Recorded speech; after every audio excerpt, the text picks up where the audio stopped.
Gentlemen,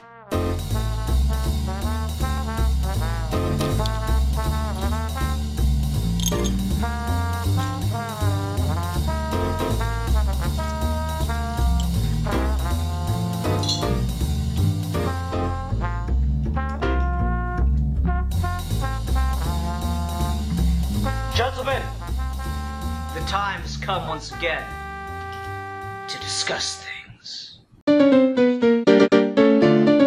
I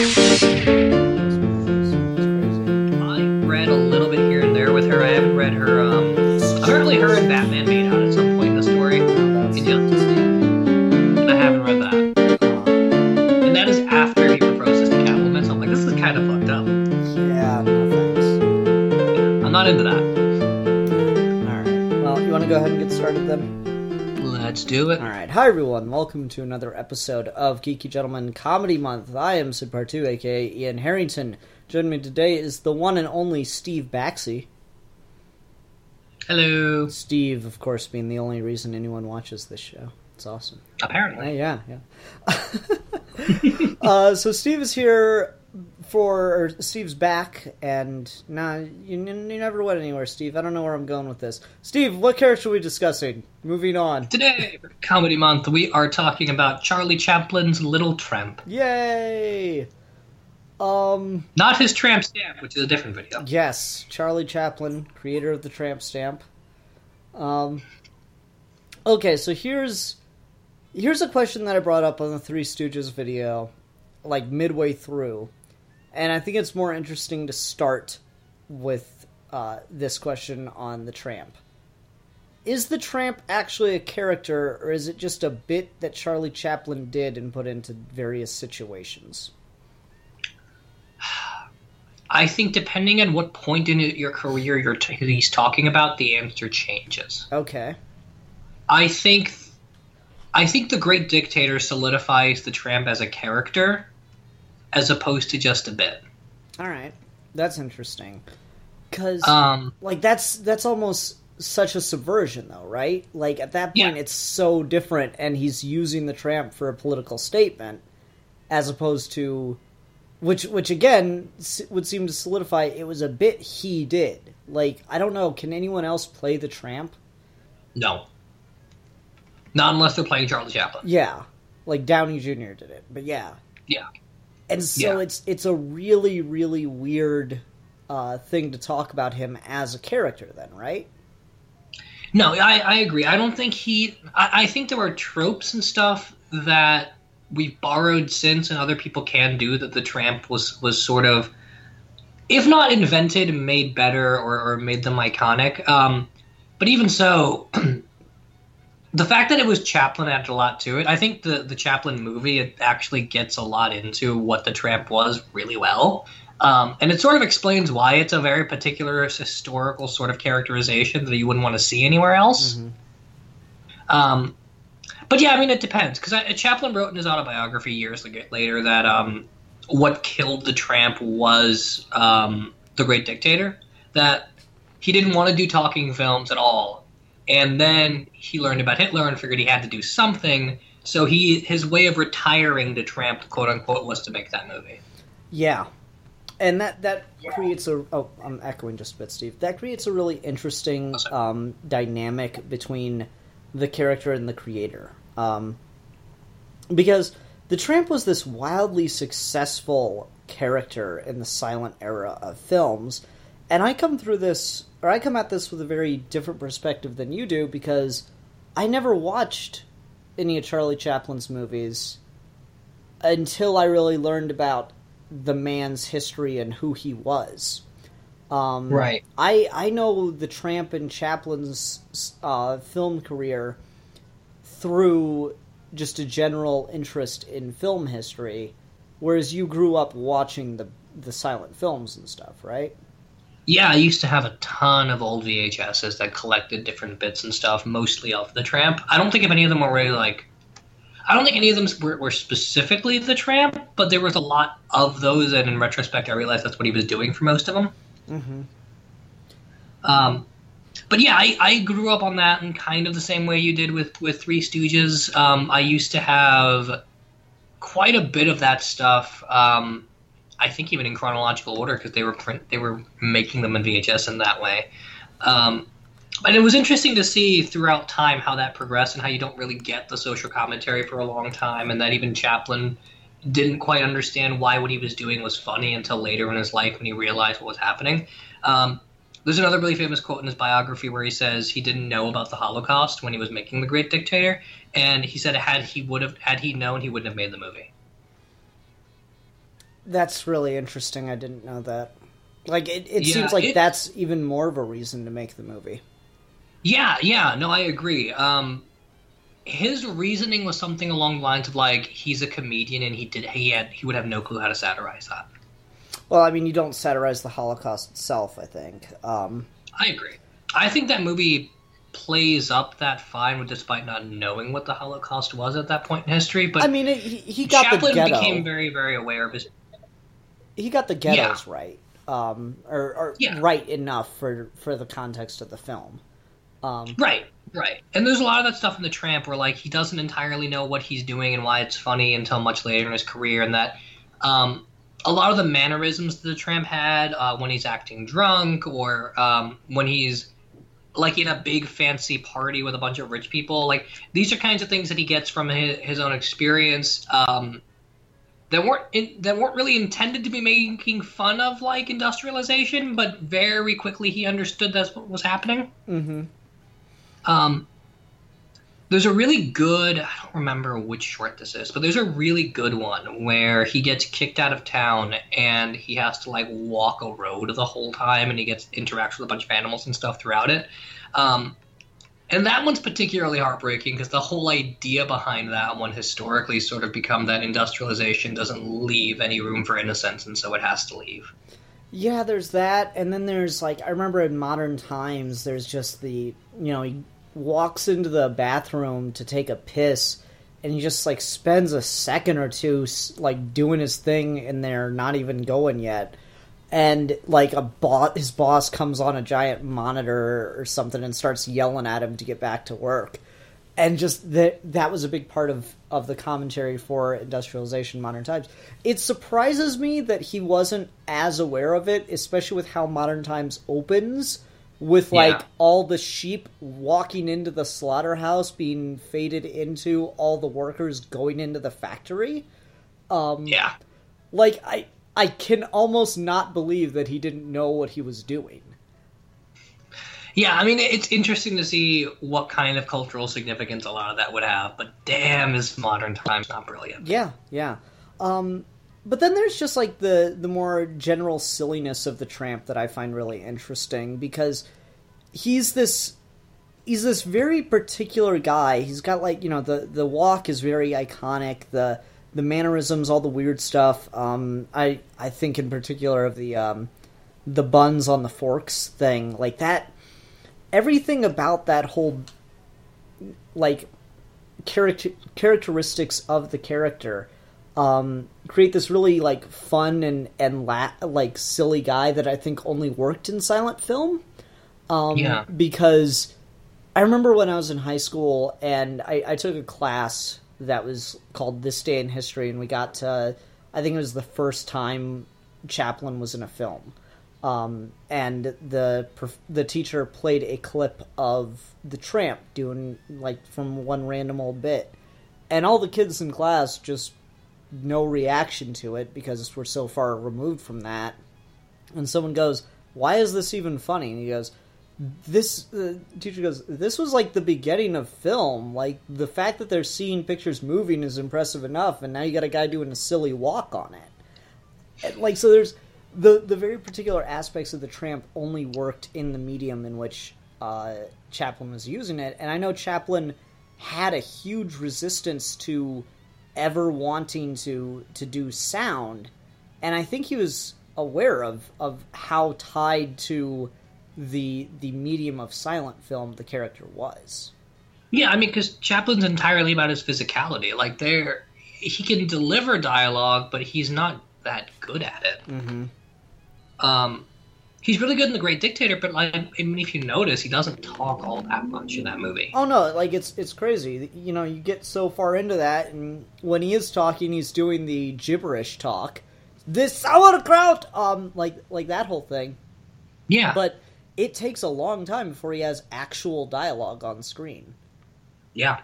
Yeah. And that's and I mean, he's not even in character by the time he's giving his famous speech at the end. He's just kind of talking. Yeah. Yeah. Did you ever see the movie Iron Sky? Yes. It used to be a comedy. Now it's a social satire.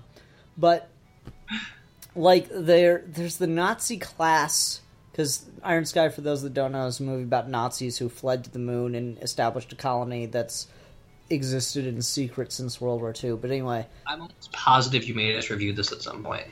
I think I made us watch it in preparation for a video. But anyway, okay. Anyway, so there's this class of children being taught Nazism, and the teacher goes, Charlie Chaplin loved the Fuhrer so much he made a short film all in praise to him. And then, like, she goes, a short film of 10 minutes all in praise to him. And then she goes to Earth and she sees The Great Dictator. It's like, oh, yay, something from home. I'm gonna go watch it. And she gets out, it's like, it was so long and so different. One of the best jokes in that movie, which is saying something because it had a lot of great jokes. But there's something about the Tramp that, like, didn't translate to talking. And so it is a very much a remnant of the time, which is also to probably say what I think is the most controversial thing to say. I don't see any reason to really watch the Tramp movies unless you're really into film history. I don't disagree, because I mean, I'm hard pressed to find a situation where someone would just find that funny unless they've never really seen comedy before at this point in time. Yeah, like, I tried watching a couple for this video, and I got through, like, 1.5, and I'm like... If you don't have the nostalgia or like, the, I guess, quote-unquote training for it, it's really boring. It really is. So boring. They're very much products of their time in a way that, like, Three Stooges weren't. Three Stooges was a product of its time, but it has more lasting power because of the nature of what it was doing, the fact that it was willing to advance, and it was made to advance with the progression in technology. I mean, you got to think about it. Three Stooges didn't start until, like, 15, 20 years after Chaplin started doing his thing. That's the thing, right? Because, I mean, Chaplin was there at the birth of film, and we can say a lot of good things historically about the birth of film. One thing we can't say is that they knew how to pace, because they didn't even know that was a concept. Yeah. And so it took a very long time before we realized editing and pacing mattered. Mm-hmm. And so you watch the old Tramp bits, and, like, I still get why people back then found him endearing, and I get why people liked the, you know, kind of up against the odds, down on his luck character, especially, you know, once you get into the Depression and all that. But, man, it's so hard because so much of it isn't relevant until you get right to the end of the Tramp's career, when you talk about Modern Times and The Great Dictator. Like, those are the two films that I would recommend watching, and those really aren't Tramp films at a certain point. Well, and Modern Times and The Great Dictator... Modern Times is, like, technically the last Tramp movie, and then Great Dictator is Charlie's, like, obituary for that. Mm-hmm. So the fact that you're recommending the two that are after the heyday of that character says a lot. Yeah. It's just, it doesn't have a lot of staying power. And well, I won't say it doesn't have a lot of staying power. I'll say that it doesn't have the same sort of comedic impact it did. Yeah, and I think that's kind of the nature of a lot of comedy. Very few things in comedy are not tied closely to the times. Yeah. Like, you know, try to think of a comedian from the 80s that's still popular now. Yeah. Like, Carlin managed to stay relevant his entire career, but Carlin was kind of a genius of comedy. Eddie Murphy doesn't even do stand-up anymore. Yeah. Like, Eddie Murphy barely appears in films anymore. Eddie Murphy has, like, debilitating stage fright, apparently. Oh, really? I didn't know that. Yeah, I think that was a thing. Was that, like, why he did the Raw suit? Just to put him in the most, like, overconfident he could possibly be? Or was it just drugs? Maybe both. I think it was something along the former. There was a whole thing with him recently where, like, he got on stage and did something and he had to kind of melt down about it. Oh, that's crazy. No, but, like, just comedy loses its relevance after, you know, a certain amount of time passes. It's very hard for things to stay funny long term. Like, I mean, I loved Comedy Central Presents. I grew up watching that all the time, every Friday night on Comedy Central. And, you know, I tried to go back and watch some of those stand-up bits about a year or two ago. They're not as funny. They don't, like, they're talking about a lot of comedies based on current events, and even when it's not, it's just, like, losing the sense of being there and the time at which it came out. Yeah, I mean, the best thing you can do that isn't modern times is making fun of your own life or something like that. Mm-hmm. And that tends to have a longer staying power. I think Dimitri Martin's kind of made that work more than anyone else. But even then, it's there are certain things that are funnier in your life because you're defining the time period they came from. And if you don't understand that, then it's hard. Mm-hmm. Yeah. And I mean, Charlie Chaplin, to rope this back around, since it was the dawn of film, since it was the dawn of comedy, he never quite had to worry about those things. At this point, Charlie Chaplin's more of a icon and symbol than he is any sort of thing to take inspiration from. Like, when you say inspiration, you mean like direct pull, I'm going to put this back on screen kind of thing? Yeah, okay, no, okay. You don't do a Chaplin joke because it was a Chaplin joke because he did it in the 30s. Okay, yeah, I was going to say inspiration. I don't know, there's probably some inspiration to take from the man's story. No, absolutely that. But, like, you don't Chaplin bits are not funny outside of Chaplin. Yeah, maybe like a couple of the weird, quirky, bordering on slapstick things, but very shallowly now. Yeah. I can't say that word. Yeah, I mean, I think that one of his bits that's aged better than others is, have you seen Dog's Life before? Maybe. I don't know. It's been a long time since I watched anything Chaplin. Okay, Dog's Life is where he's, like, just broken living on the street, and he's got, like, a pet dog that keeps following him around. And, like, he tries to go on a couple of job interviews, and it doesn't work out. And him and the dog kind of, like, bond through it, and there's kind of a fun, weird bit where, like, I don't know, it doesn't make any sense, but it's kind of funny where, like, you can't have a job unless you have money. Like, people don't hire him because he doesn't have money. Yeah. And that's kind of funny. Mm-hmm. But there's only so much you could do to make that joke work. Yeah. And then you have, like, other things that the Tramp did. Like, the other big one, as far as, like, feature-length Tramp things that we talk about, is The Kid. Yeah. And, like, that was an interesting move and an important move because he proved you could have a movie that was about comedy but could have a real heart and soul to it. And that's really interesting, and it evolved the character, but again, it's so late in the character's tenure. Well, I mean, I don't know. The Kid was, like, the early 20s, I think. Yeah, but... That was a little bit early on. I feel like... It wasn't The Kid, like, his first movie? Like, his first feature-length movie? Maybe, but, like, how many more feature-length films did he do with the Tramp? True. Like 3, so... Yeah, like, it's a while into the career before you start to do stuff like that. Yeah, I mean, a lot of the contemporary important Chaplin Tramp bits are, like, early 20s and then some in the mid-20s, but none of them are feature-length until much later. Mm-hmm. And even then, like, when he starts doing them again, he's kind of... It's just that. He's doing the bits again. So the Tramp is interesting. What do you think about the way people reacted to him at the time, though? In the sense of... just, like, the social phenomenon that the Tramp became. Oh, I mean, I thought that was completely accurate. I mean, the Tramp would come out in times where there was a rise in the unions. There was a whole scandal in the presidency that came up with that about real estate ties and stuff like that. And the Tramp was entirely about that stuff. There's a whole lot of like emotional resonance that character had. And if I remember right, there was a good bit of Tramp bits that would play before other feature-length movies at some point, and those really connected with people. I feel like The Tramp is one of the first times comedy or even like comedic characters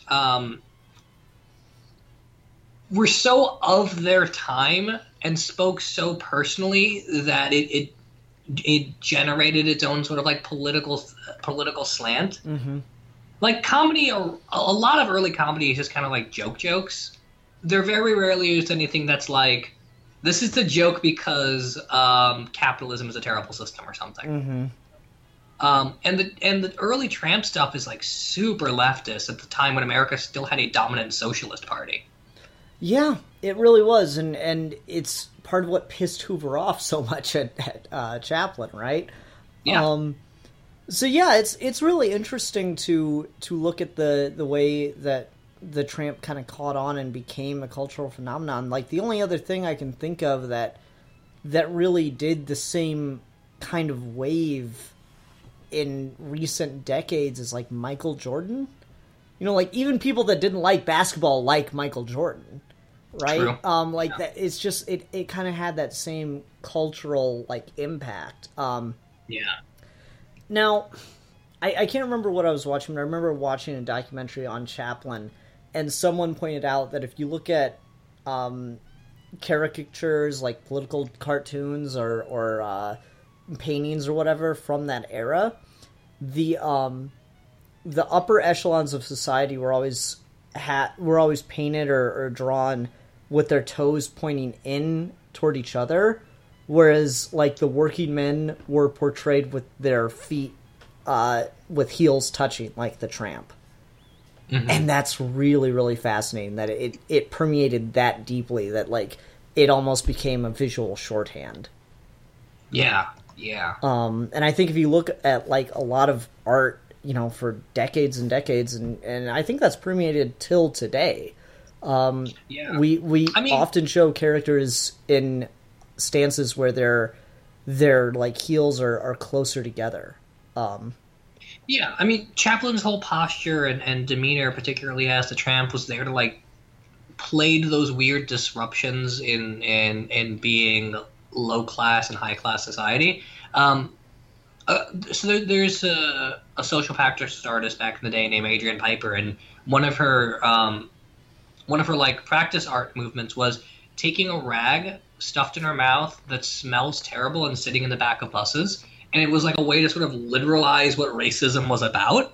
And Chaplin did kind of that same sort of thing in a lot of his movies where he walked funny. His whole sort of physical being in scenes was disruptive to social high classes. And yet he's got even if he's not intending to do anything bad, just by the nature of how he walks and moves, everything goes wrong. Yeah, and he's still got like the dress of the upper echelon, but it's like raggy. You know, it's like got like holes in it. The hat isn't on right. He's covered in dirt and grime. He's got holes in his shoes. All that jazz. Yeah, and I mean that's the thing with a lot of his stuff is that like he's not ever actually doing anything wrong. Mm-hmm. And then even though there are times where he'll think about it, which is interesting. And I think that's got some commentary on it. Like one of the bits I watched, there's this girl who was almost robbed for like some dollar bills her father gave her, and she's telling the Tramp about it and like kind of waving the money around, and he just grabs it at one point when she's not looking, and he sits there and he's thinking about it. He's like rolling it up, taking it in and out of his pocket. Then ultimately he gets it back into her hand without her noticing. And so I think that's got some interesting commentary where it's like, you know, it was odd. We were having this conversation at work, and I think it's kind of similar. You work at the wine store, right? Yeah. All right. Are there anti-theft policies for as far as employees go for your business? Because there are for mine. Yeah, absolutely. Okay. Are they the dumbest possible way anyone would steal something from your place of business like they are for mine? Yes. Yeah. So you know, like, if you had to, gun to your head, if you had to steal from your work, you know exactly how you do it and no one would ever notice, right? Yeah, it's easy. Yeah, exactly. Same here. Everyone who has a job knows how to steal from their work if it came down to it, because it only takes 2 seconds of thought. And, like, so it's you as someone who is just the working man kind of thing, these thoughts cross your head, but you'll never actually do it. And so I mean... Okay, we can say that. Steve, I'm trying to make a point about the moral high standards of the working class, and here you are undermining the point. Look, I mean, the peanuts are right there, and it's so easy. Yeah, I know. But no, like, the worker, like, has these opportunities, and they've thought about them, but they often won't take them on, you know, not just for personal fear, but on just the moral stance of I'm better than that. Whereas management, it's their job to figure out how to fuck you and steal your time, right? So it's just, I don't know, that seems like an underlying thing. That seems still relatable, but it's done in such a dated way that it's hard for it to stay relevant to today, is kind of where I come down to it. All right, we need just a couple more minutes on the Tramp here. Okay. So the other cool thing I want to mention, because Chaplin did a lot of stuff growing up as a kid on stage. Like he was in a production of Sherlock Holmes back when Sir Arthur Conan Doyle actually wrote a Sherlock Holmes play, if you remember that. No, I wasn't alive. But he did a lot of stuff as a kid that later informed how he would play the Tramp, which was a lot of fun and really interesting. So you mentioned the kid earlier, and a lot of that movie, and a lot of that kid in particular, I think his name is John or something, comes from Chaplin's own history as a kid living in, like, the streets of London. Getting sent to the workhouse, yeah. Yeah, so that stuff's cool. But then even cooler than that is that he tried to sneak cameos in of his living family members and close friends and stuff in a lot of the movies he did. I think his brother shows up a couple times in early Tramp movies, but, like, it's like blink and you miss it cameos on a really bad film quality, so... Yeah, that's interesting. Something else that I do feel is worth talking about, and you picked the Chaplin movie back during last History Month, but you didn't get to be there for that awkward conversation. So that was a very, very hard movie to watch. I know, especially in this day and age, but like, it is worth talking about because the Tramp is often seen, you know, getting the farmer's daughter or something. So Charlie Chaplin having a taste for the exceptionally young was something else that's highly problematic. This is true. And it's interesting to see that reflected down to the art too. Yeah, I mean, the Tramp was in a lot of ways kind of a weird, mischievous sexual deviant, and it's never so bad that it's distracting, but it's always kind of there, and that was weird. It's always there, and it's, like, kind of dismissible until you know more about Chaplin as a person, right? Like, that's when it starts to get really weird. Well, you ever watched... So this is not a movie he starred in, but it's a movie he wrote and directed called The Woman of Paris, or The Women of Paris, something like that. And that movie's kind of weird and rapey. Oh, that's unfortunate. That's just unfortunate. That's all that is. Damn. Oh, well. That's the problem with talking about, like, old-timey comedians. A lot of this stuff, either the methodology has changed so much, or the standards have become more, the standards have either changed directly, or we've just become more aware of, like, how wrong that is on a moral level. So it's harder to talk about and enjoy old comedy. No, it's true. I mean, there's a lot of just bad sexist humor that goes through a comedy. A lot of bad racist humor, too. The most you can ever say for Chaplin's character, particularly when you're talking about the Tramp, is that its commentaries about the working class were always really spot on. Gold Rush has a really good bit where he's a prospector and he's literally just sitting there eating a boot, not realizing it's a boot. Mm-hmm. Yeah, and that's fun. Yeah. All right. Well, I think that'll do it for the Tramp. Let's go ahead and go on to recommendations. I said it earlier, I'm going to have to go with the three features that he's best known for, which is The Kid, Modern Times, and The Great Dictator. So I'm going to say City Lights is a really good one, even though it's got kind of that weird rapey quality. Gold Rush is really good, and A Dog's Life. Okay. All right. I think that'll do it. Steve, I had trouble thinking of who I was going to pick before this. And then at some point in the episode, I came up with the best possible choice. And I will not be surprised if this becomes our most viewed character video. We're going to talk about the Joker. Oh, God. Okay. Yep. All right, everyone. See you next week for that one. Until then, I'm a victim of circumstance. I'm the Exile. And we are your geeky gentlemen. And we will be discussing things.